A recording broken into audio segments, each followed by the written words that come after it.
tonight, the gate was wide open. The minute I stepped in, I felt a chill crawl down my spine. We unloaded our equipment and started randomly filming. I've never thought about going to actually investigate something paranormal. Not only do I not know how to do it, but I don't understand a lot of the way things work. I'm fascinated by it, don't get me wrong. I love to watch ghost hunter shows, even though a lot of it is dressed up for entertainment purposes, which I totally understand. That's what I do here. But I've been talking with people here and there that actually do investigations for ghost hunting and stuff like that. And it got me thinking, why are they not scared?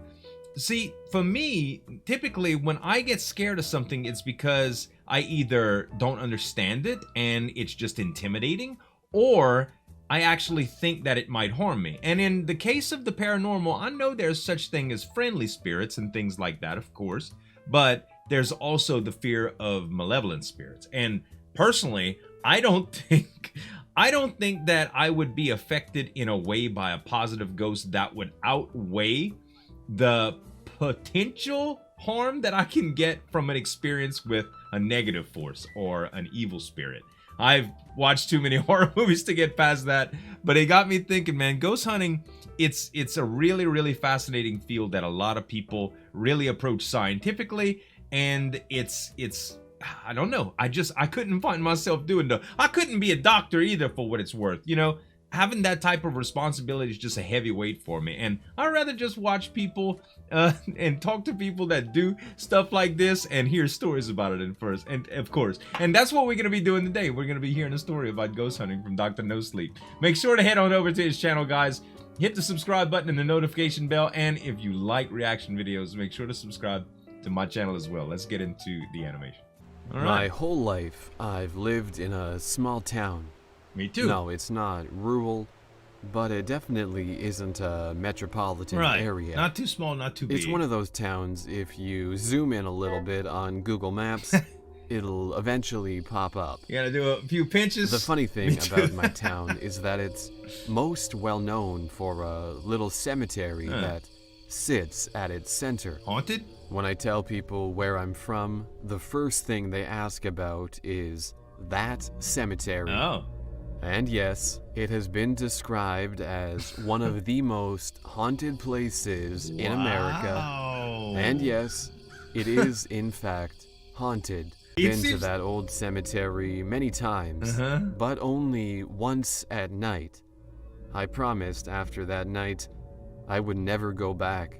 All right, we're gonna have to find out what happened, but I mean, he sounds like he's been asked this a number of times, and I could relate. So first of all, if you have something that's famous in your town and you meet strangers, naturally they're gonna ask about it. Everybody on the internet has asked me if we have alligators in our backyard and if we eat crawfish and suck the heads and eat squirrels and eat possum. There's all these things that people hear about and they have to ask. If you are around something that's famous and naturally you meet somebody from outside of your area, people are gonna ask questions like that. And especially, like, I've heard certain questions hundreds of times because social media is so widespread now and I have quite a bit of following. So naturally I get the same questions over and over and over again. And sometimes I catch myself like, oh, here we go again. Yes, that's me. Yes, and you know, same old, same old. I'm excited to check out what's gonna happen at this cemetery though.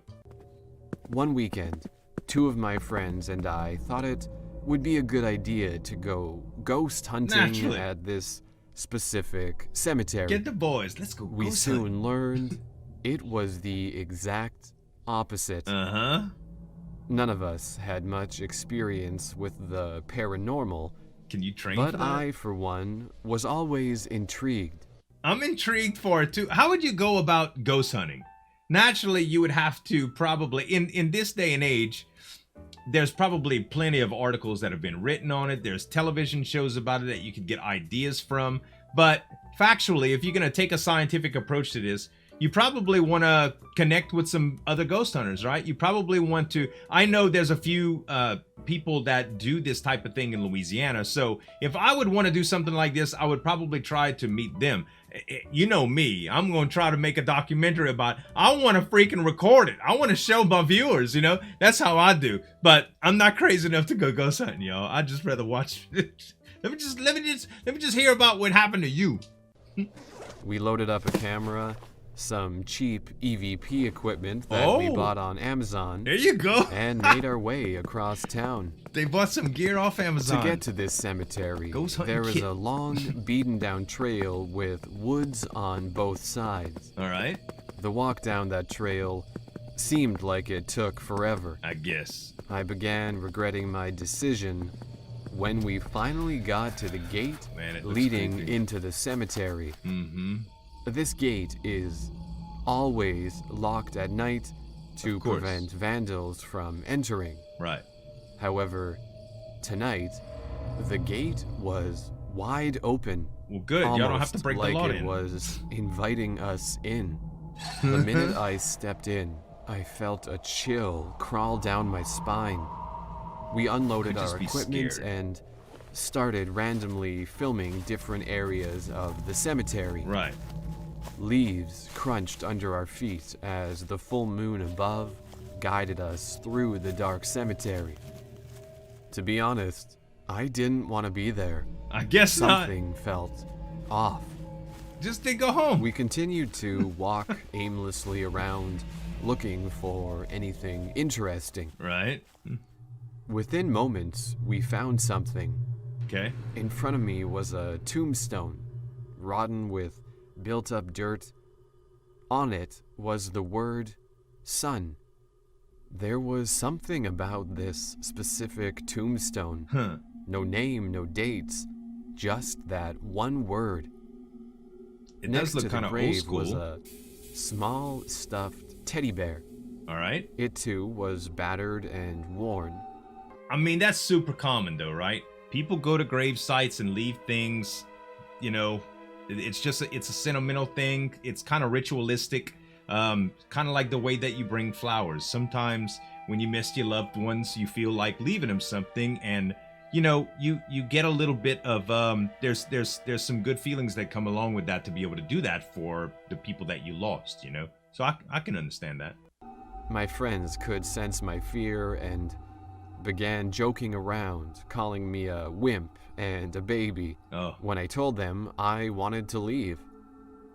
So, in a juvenile attempt at impressing them and showing my false bravery, right, I took the teddy bear and threw it deep into the surrounding woods. Oh no. Our laughs echoed through the crisp night. You see, that's not ghost hunting now. That's not desecrating a gravesite, but that's disrespecting the dead, right? Honestly, if something was left like that as, you know, a token of someone's feeling or something like that for their loved ones, and you just threw it away, it's kind of like, think about it in real life, you know, a kid wants a teddy bear and somebody gave it to him and it has sentimental value, and you just discarded it because you have no attachment to it. It would hurt the little kid's feelings, right? We decided after another 30 minutes or so without any substantial happenings that it was time to leave. Okay. We reviewed our footage on the walk home. In every video clip, there was a white figure standing immediately behind me. Wow. We thought that maybe it was just an issue with the film. Behind you. But the more we looked, we realized that there was something there with us. Yeah. And you just threw its teddy bear. My friends dropped me off that night at my house. I felt scared and ashamed for what I had done. Yeah. I walked up to my front door and was immediately stopped in my tracks. Teddy bear. I looked around, scared to death. I got the chills, dude. I didn't know what to do. Aha! Sitting on my front porch was a battered and worn teddy bear. Oh my god, that's so creepy, dude.